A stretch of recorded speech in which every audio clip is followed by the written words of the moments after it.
పక్కింటి వాళ్ళ వల్ల ఇద్దరు భార్యాభర్తలు చనిపోయారన్నమాట. బలవత్మరణానికే పాల్పడ్డారు. అసలు ఆళ్ళు ఎందుకు చనిపోయారు? ఆ పక్కింటి వాళ్ళు ఏ విధంగా వీళ్ళని హింసించారు అనే విషయాలు ప్రతిది కూడా మీకు చెప్తాను. మీ ఫీజులు ఎగిరిపోతాయన్నమాట. నిజంగా మీరు పక్కింటి వాళ్ళతోటి 100% మీరు ఒళ్ళు దగ్గర పెట్టుకొని మెలుగుతారన్నమాట. మీకు మీకే అనిపిస్తది. బాబోయ్! చాలా జాగ్రత్తగా ఉండాలనిపిస్తది మీకే. అసలు ఏం జరిగింది? ఎక్కడ జరిగింది? అనే విషయాలు ప్రతిది కూడా మీకు చెప్తాను. ఒక కుటుంబం చక్కగా హ్యాపీగా బతుకుతా ఉంది. వాళ్ళకి ఇద్దరు మగ పిల్లలు కూడాను. సో, తన పక్కన కూడా ఇంకో కుటుంబం జీవిస్తా ఉంది. వాళ్ళు కూడా చక్కగా ఉన్నారు. ఇటువంటి క్రమంలో ఇద్దరికి కూడా స్నేహం ఏర్పడిందన్నమాట. ఈ స్నేహం ఏర్పడింది చక్కగా ఇద్దరు 2 ఫ్యామిలీలు కూడా చక్కగా తిరుగుతా ఉన్నారు. ఎందుకంటే మనం సమాజంలో చూసుకోవచ్చు. పక్క ఫ్యామిలీలు అందరూ కూడా ఫ్రెండ్‌షిప్‌గా ఉంటూ పుణ్యక్షేత్రాలకని, లేకపోతే ఏదైనా గుళ్ళకని, లేకపోతే ఏదైనా టూర్‌లకని, సినిమాలకని వెళ్తా ఉంటారు. అదంతా కూడా సహజమే. సో, ఇటువంటి విషయాల్లోనే పక్కింటి వాళ్ళే సొంత ఫ్రెండ్స్ యొక్క ఫ్యామిలీస్ మీద విషం కక్కుతూ ఉన్నారన్నమాట. అయి చాలామంది గమనించలేకపోతున్నారు. అలా విషం కక్కుతున్నప్పుడు వీళ్ళు ప్రాణాలు తీసుకుంటారన్నమాట. ఏం జరిగిందంటే, ఈ 2 ఫ్యామిలీలు కూడా చక్కగా జీవిస్తా ఉన్నారని చెప్పాను కదా! దీంట్లోని ఒక ఫ్యామిలీ ఏమో క్రిస్టియన్స్, ఇంకో ఫ్యామిలీ ఏమో హిందూ మాట. సో, ఎప్పుడైతే వీళ్ళిద్దరూ కూడా ఫ్యామిలీ ఫ్రెండ్సో ఈ మధ్య కాలంలోని ఇక్కడ తప్పుగా ఎవరు అనుకోవద్దు. ఏదైతే సమాచారం నాకు అందిందో అదే చెబుతాననమాట. ఏదైతే పోలీస్ రిపోర్ట్ ఉందో, ఆ పోలీస్ రిపోర్ట్‌లో వచ్చిన విషయాలే మాత్రమే నేను చెప్తా ఉన్నాను. సో, ఎప్పుడైతే ఈ క్రిస్టియన్స్ ఫ్యామిలీ ఉందో, ఈ క్రిస్టియన్స్ ఫ్యామిలీ ఎళ్లి హిందూ ఫ్యామిలీ అని చెప్పాం కదా! హిందూ ఫ్యామిలీ దగ్గరికెళ్లి అప్పుడప్పుడు కూడా మీరు యేసు ప్రభు మతం తీసుకోవచ్చు కదా! ఇలాగలా అని చెప్పేసి వాళ్ళు అనేవారంట. ఇలా అంటుంటుంటే, సరే ఇద్దరు కూడా ఫ్యామిలీ ఫ్రెండ్స్ కదా! ఎవరైతే ఈ భర్త ఉన్నాడో, ఈ హిందూ భర్త అన్నాడంట తన భార్యతో చెప్పాడంట. పాపం ఎప్పటినుంచో వాళ్ళు బతిమాలుతున్నారు. మనం అప్పుడప్పుడు కూడా ఎళ్దాము. యేసు ప్రభు ప్రార్థన గట్టా చేద్దాం అంటే, సరే అని చెప్పేసి ఒప్పుకుందంట ఆ అమ్మాయి. ఒప్పుకొని అప్పుడప్పుడు చర్చికి గట్టా వెళ్ళేవాళ్ళు.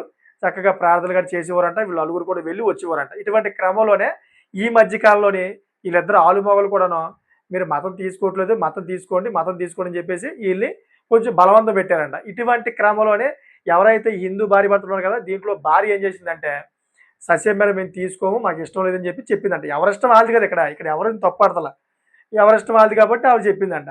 సో, ఈ ఇద్దరు దంపతులు వీళ్ళు ఈ మతం తీసుకోలేదని చెప్పి ఏం చేశారంటే కొత్తగా ప్లానింగ్ ఏసారంట ఈళ్ళ మీద. అంటే కొంచెం వీళ్ళ మీద కోపద్రోగులయ్యి, మేము చెప్పిన మాట ఇనలేదు, మా మతంలోకి రాలేదని చెప్పి కోపద్రోగులయ్యి, వీళ్ళ మీద ఒక ప్లానింగ్ ఏసారంట. ఆ ప్లానింగ్ గురించి చెప్తే మీరు ఫీజులు ఎగిరిపోతాయన్నమాట. ఎంత పెద్ద ప్లానింగ్ ఏసారంటే, వీళ్ళు చాలా చక్కగా నటిస్తూ, వాళ్ళతో మాట్లాడుతూ, వాళ్ళ దగ్గర ఒక బిజినెస్ గురించి పేరెత్తారన్నమాట. ఆ బిజినెస్ పేరేంటంటే రెడ్ మిక్సర్. రెడ్ మిక్సర్ అంటే ఏదైతే కాంక్రీటు తిప్పుతా ఉంటదో ఒక లారీ మాట. గుండ్రంగా తిప్పుతూ ఉంటది. ఒక మిక్సీ టైపు ఇలా తిప్పుతూ ఉంటది. అటువంటి లారీని మనం కొందాం. ఒక 20,00,000 అవుద్దంట. 10,00,000 మీరు పెట్టుకోండి. 10,00,000 మేము పెట్టుకుంటాం. మీకు నెల అయితే 20,000 ఇస్తామేమో. దగ్గర దగ్గర 40,000 దాకా మిగులుతదంట దాని మీద. మేము 20,000 మీరు 20,000 తీసుకుందురని చెప్పేసి వాళ్ళు నమ్మించారంట. సో, దానికి పాపం వాళ్ళు ఎందుకంటే ఎవరైనా గాని ఫ్యూచర్‌లో డెవలప్ అవ్వాలి. పిల్లలకి ఎంతో కొంత సంపాదించాలని అనుకుంటారు కదా! అదే విధంగా వాళ్ళు పాపం మొత్తం బంగారం అంతా కూడాను బ్యాంక్‌లో పెట్టి, తెలిసిన వాళ్ళ దగ్గరేమో రూ. 2, రూ. 3 వడ్డీకి తీసుకొచ్చి పాపం వీళ్ళ చేతిలో 10,00,000 పెట్టి ఏదో విధంగా అయితే ఏదైతే రెడ్ మిక్సర్ అనే వెహికల్ ఉందో లారీ, ఆ లారీని కొన్నారన్నమాట.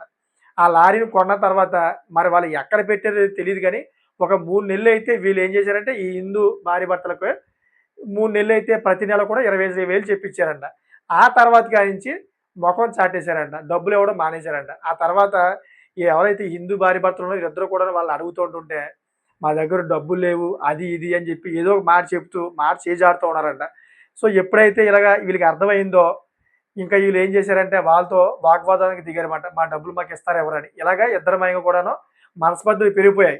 ఇదంతా ఎక్కడ జరిగిందంటే ఏదైతే గట్కేసర్‌లోని ఇద్దరు భార్యాభర్తలు రైలు కింద పడి ఆత్మహత్య చేసుకున్నారు కదా!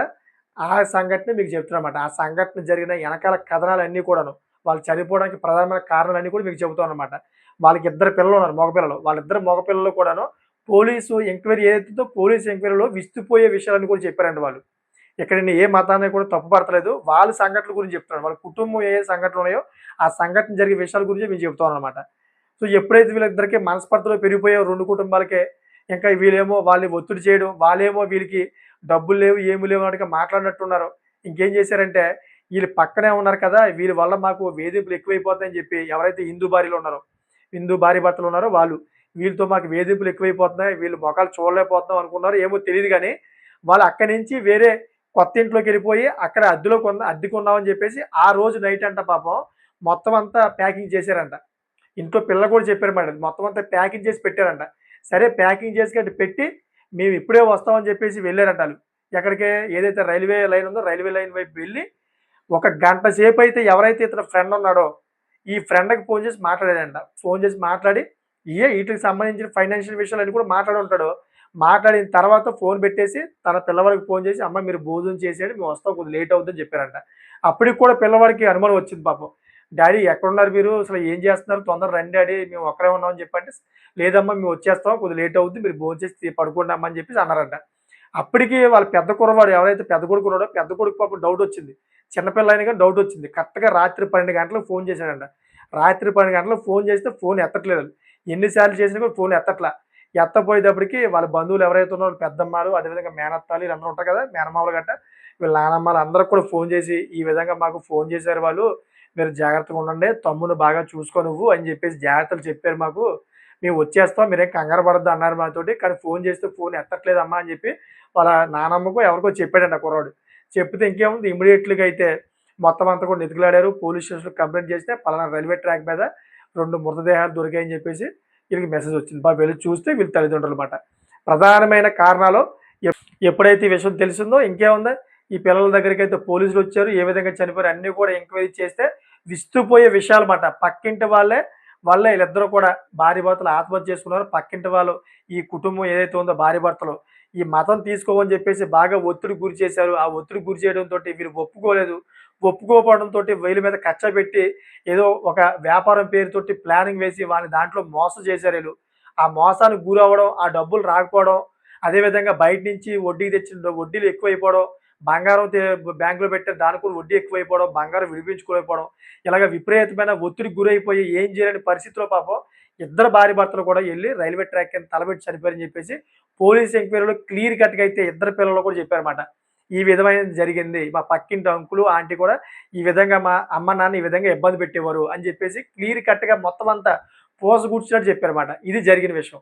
సో, అందుకే పక్కింటి వాళ్ళతో మీరు తగు జాగ్రత్తగా ఉండండి చెప్తా ఉన్నాను ఇక్కడ నేను.